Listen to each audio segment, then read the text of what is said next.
Hello, നിങ്ങൾക്ക് എല്ലാവർക്കും എൻ്റെ പുതിയൊരു വീഡിയോയിലേക്ക് ഒരുപാട് സ്നേഹത്തോടെ വീണ്ടും സ്വാഗതം. ഞാൻ നല്ലൊരു ബട്ടൂരയുടെ റെസിപ്പി നിങ്ങൾക്ക് വേണ്ടിയിട്ട് ഷെയർ ചെയ്തിരുന്നു. അപ്പോൾ തന്നെ ഞാൻ പറഞ്ഞിരുന്നു നല്ലൊരു ചന മസാലയുടെ റെസിപ്പിയും കൂടെ കാണിക്കാമെന്ന്. അപ്പോൾ ഇന്ന് ഞാൻ നിങ്ങൾക്കായിട്ട് പങ്കുവെക്കുന്നത് നല്ലൊരു ചന മസാല വളരെ എളുപ്പത്തിൽ വീട്ടിൽ തന്നെ എങ്ങനെയാണ് തയ്യാറാക്കുന്നതെന്നാണ്. ഈ ചന മസാല ഉണ്ടാക്കാനായിട്ട് ഞാൻ എടുത്തിരിക്കുന്നത് 300 ഗ്രാം വെള്ളക്കടലയാണ്. ഈ വെള്ളക്കടല ഒരു 4 മണിക്കൂർ കുതിർത്ത് വെച്ചിട്ട് നെകയ്ക്ക് വെള്ളവും ഒഴിച്ചിട്ട് കുറച്ച് ഉപ്പും കൂടെ ചേർത്തിട്ട് ഒരു 3 വിസിൽ അല്ലെ മാക്സിമം ഒരു 4 വിസിൽ പ്രഷർ കുക്കറിൽ കുക്ക് ചെയ്തെടുക്കണേ. ഇപ്പോൾ നമ്മുടെ വെള്ളക്കടലയൊക്കെ പാകമായിട്ട് വെന്ത് വന്നിട്ടുണ്ട്. ഇനിയിപ്പോൾ വലിയൊരു പാനിലോട്ട് ഒരു 2 ടേബിൾ സ്പൂൺ സൺഫ്ലവർ ഓയിലാണ് ഒഴിക്കുന്നത്. ഇതിന് വെളിച്ചെണ്ണ ഒഴിക്കാതിരിക്കുന്നതാണ് നല്ലത് കേട്ടോ.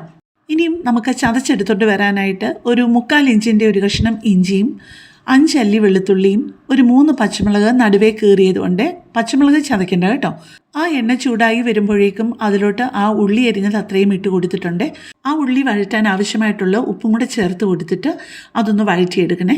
വളരെ ചെറുതായിട്ടല്ല കുത്തി അരിഞ്ഞിരിക്കുന്നത്, ഒരിച്ചിരി വലുതായിട്ടാണ് ഉള്ളി അരിഞ്ഞിരിക്കുന്നത്. സാമാന്യം വലിപ്പമുള്ള 4 ഉള്ളിയാണ് ഇതുപോലെ അരിഞ്ഞ് ചേർത്ത് കൊടുത്തിരിക്കുന്നത്. ഉള്ളി ഒന്ന് വഴന്നു തുടങ്ങുമ്പോഴേക്കും ഇഞ്ചിയും വെളുത്തുള്ളിയും ഒന്നിച്ച് ചതച്ചതും 3 പച്ചമുളക് നടുവേ കീറിയതും അതിൻ്റെ ഒപ്പം ചേർത്തിട്ട് കുറച്ചുകൂടി നന്നായിട്ടൊന്ന് വഴറ്റണേ. ഉള്ളി അങ്ങ് ബ്രൗൺ കളർ ആകുന്നത് വരെയൊന്നും വഴറ്റേണ്ട ആവശ്യമില്ല കേട്ടോ. ഇതിൻ്റെ നിറമൊക്കെ നന്നായിട്ടൊന്ന് മാറി നന്നായിട്ട് ഒന്ന് ഒതുങ്ങുന്നത് വരെ വഴറ്റിയാൽ മതിയേ. അത് കഴിഞ്ഞിട്ട് നമുക്ക് അതിനകത്തോട്ട് കുറച്ച് പൊടികൾ ചേർക്കാനുണ്ട്. ഈ ഒരു കറി ബട്ടൂരയ്ക്ക് മാത്രമല്ല, ചപ്പാത്തിക്കോ ഇടിയപ്പത്തിനോ പൂരിക്കോ ഒക്കെ എടുക്കാൻ വളരെ നല്ലൊരു കറിയാണേ. ഇനി അതിലോട്ട് നമുക്ക് പൊടികൾ ചേർക്കാം. ഞാൻ 4 ടീസ്പൂൺ കാശ്മീരി ചില്ലി പൗഡറാണ് ചേർത്തിരിക്കുന്നത്. പിന്നെ 1/2 ടീസ്പൂൺ മഞ്ഞൾപ്പൊടിയും. നമുക്ക് ജീരകപ്പൊടിയും ഇതിനാവശ്യമുണ്ട്, പക്ഷേ അതിപ്പോഴല്ല ചേർക്കുന്നത്.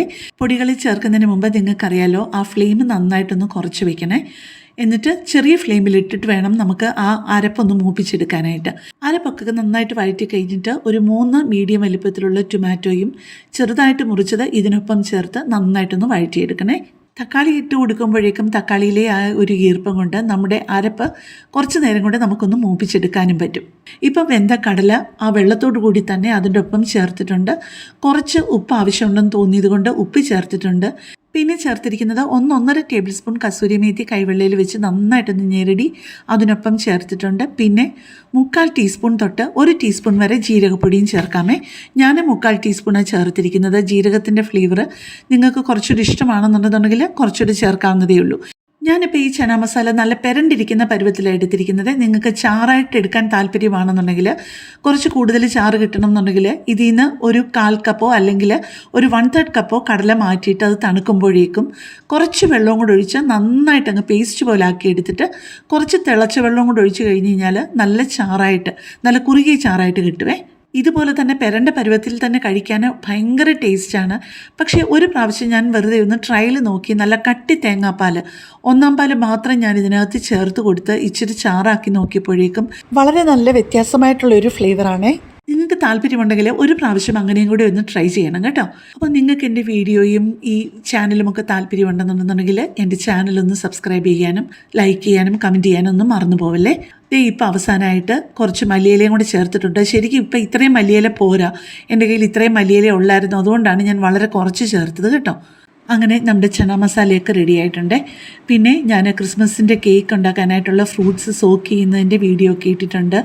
വൈനിൻ്റെ വീഡിയോ ഞാൻ അടുത്തതായിട്ട് ഇടാമേ, അതായത് ഈ ഫ്രൈഡേ പോസ്റ്റ് ചെയ്യാം. അതുപോലെ ആ ഫ്രൂട്ട്സ് സോക്ക് ചെയ്തതുകൊണ്ടുള്ള കേക്ക്, പിന്നെ വേറെ കുറേ നല്ല റെസിപ്പീസൊക്കെ നിങ്ങൾക്ക് വേണ്ടിയിട്ട് ഞാൻ പോസ്റ്റ് ചെയ്യുന്നുണ്ട്. അപ്പോൾ അതൊക്കെ മറക്കാതെ കാണണേ. ഈ വീഡിയോസൊക്കെ കാണുക മാത്രമല്ല, നിങ്ങൾ ഓരോന്നും ചെയ്ത് നോക്കുകയും ചെയ്ത് നോക്കിയിട്ട് ഇഷ്ടപ്പെട്ടോന്ന് ഒന്ന് അറിയിക്കുകയും കൂടി ചെയ്ത് കഴിഞ്ഞാൽ ഒരുപാട് സന്തോഷം. അപ്പോൾ കൂടുതൽ നല്ലൊരു വീഡിയോയുമായിട്ട് നമുക്ക് പിന്നെ കാണാം. താങ്ക്